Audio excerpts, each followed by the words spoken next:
Yo, what's up? The CPC Weekly here. Chef Penwright and Company. Happy New Year's, man. It is January 1st, 2020. It's a dynasty year, you dig? I'm not sure if everybody keeps up with astrology any, but man, it's like mad conjunctions going on all around the sky, yo. So it's a really powerful year.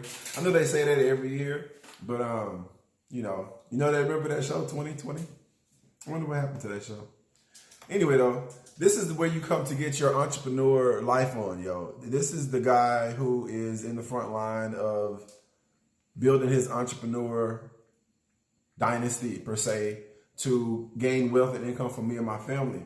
And I wanted to share it while I'm in it with you, because when I get out of it, I don't want to talk really about what I did when I was in it, because this shit is grimy. Like, it's really like things, I may come to you in a manner that is cool, calm, and collective, however you may perceive me, but yo, man, it's like bombs going off outside, bullets grazing by my eyes, freaking something biting in my ankles, yo. It's like all kind of chaotic things going on around.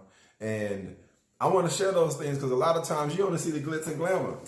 You know, you don't get none of the, hey man, well, how did you get through this? What was going on with you?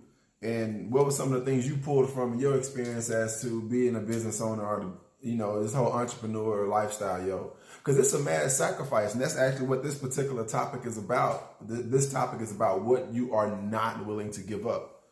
Like, you hear about what are you willing to sacrifice. So on the counterpart of that, what are you not willing to give up? Because it's super important.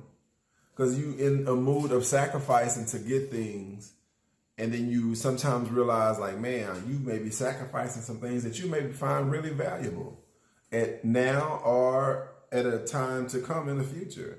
So you got to be mindful of what your limits are. You got to kind of set that before it. Now listen, I'll tell you this from a standpoint of being in it for a few years. I'm 7 to be exact for this particular project, right? Listen, I did not have all of this shit together when I got started with this at all. I kind of pieced it together along the way. I'm just coming back and sharing it with you from a more refined perspective. And hopefully you can take it from the refined perspective that I have, flaws and all, because I definitely made a lot of missteps in my, just in trying to get here, you know what I'm saying? But consume that, and then you flip it and you do your magic on it, and then you come up and you hopefully share your story with other people so they can come up too. Because I think that, man, if we come up together, it's a little bit more stress relieving. You think what I'm saying? At least we're not fighting just to eat. Like, damn, yo. Anyway, that's my goal with all of this. So in staying on topic, what would you not give up? For me, it was my family, particularly my relationship with my daughter. If you follow me on my IG, CPC Chronicles, yo, which is my daily injection of entrepreneurial perspective of what's going on type of deal, you can check me out on Instagram on chef.penwright if you are interested in keeping up with stuff like that.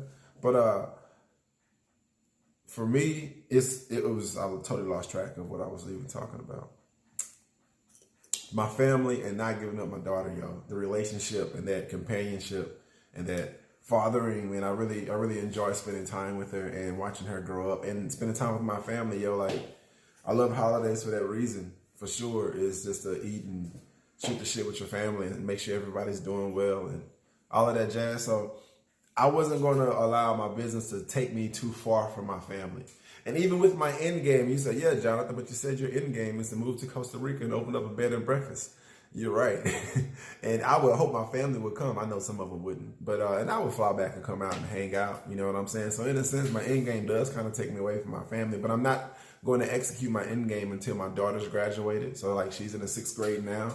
So once she graduates, I'm prolonged. Not like I can move now anyway, right? But even if I could, I wouldn't do it now because I don't want to not be there for her. Oh, but when she goes to college, if she decides to go to college, if that's her path, yo, whatever, college or otherwise, once her ass gets out of high school, I'm going to Costa Rica as my end game. She's more than willing to come and hang out with me as well. But that's just me.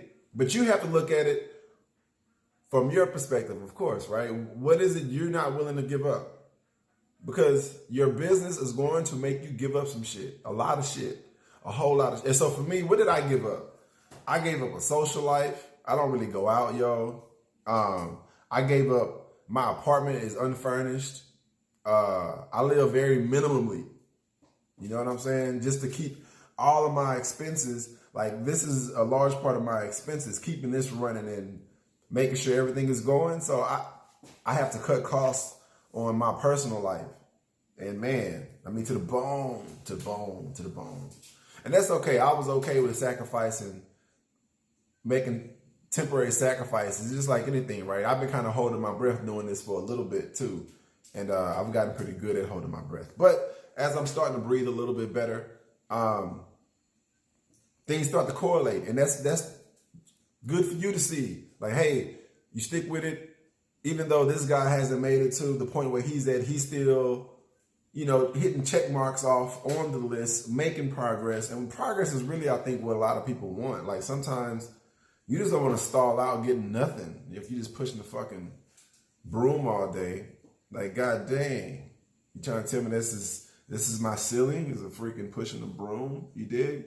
That's just how I feel about it. You want to progress. You want to be like, man, I achieved something. I set out a goal. I did something. Man, look at that. I did that. That's good. You know, not in an egoic way, but just to say like you got it out of you. You know, and I'm a creative. Some people are not creative, and that's fine. But I got to get it out of me. I got to create something and do something. I go plumb shit back crazy, yo. I got to do something to put forth and look at something and man, everybody's doing it like that, but I wonder if I do it like, you know, something totally different. That gives me great, great, great satisfaction, yo. But other people are not. And knowing what you're not going to give up helps you stay within your boundaries of balancing your work and life together. Because balancing those two are huge. Like, you know, you hear all the talk shows or books or commentary or dialogue about relationships are being strained because people are working too much and not really spending time with each other anymore because they're always working. Or, you know, the whole joint and jazz and song and dance of grind until you die. All I want to balance it out. And the only way I knew how to balance it out was to work for myself. That way, once I get through the trauma of building a business that is sustainable and having creativity at the same token, because it's difficult to make creativity sellable. You hear a lot of investors don't want the artsy chef. Like I've spoken to some people who do not want the artsy chef. They want the chef that will be on time and make sure that the inventory is correct and that the staff and the payroll is right. And those things are huge. Like, of course you do. But usually I think it goes with that the artsy chef doesn't make money. And the guy who just could order by the book, follow the recipe, makes money. And at the end of the day, your restaurant wants to make money. And I've had a really unique ability to do both. I'm really creative and I'm really, you know, that whole money deal. I get it, you know, so I get the balance of it. However, the pursuit of the whole money deal definitely tapers the creativity. Definitely tapers the creativity, yo. So that's something that I didn't say I was willing to sacrifice earlier. I did have a bunch of integrity. That integrity definitely changed, which I still hold true to the integrity, but life conditions you to say, oh, I have to make exceptions sometimes. At first, I wasn't going to grow any type. I say grow. I'm thinking about the farmers, but buy any food that wasn't grown that I knew about or that I had information on that wasn't grown a certain way or procured or treated or handled a certain way. I'm talking about the food, right? Because the cleanliness of our food is really important. But hell, some of that shit is so expensive, you don't have no choice but to curb your appetite, yo. So I want to get back to a more cleaner product, though. And it takes a little bit more revenue, and I'm working on that.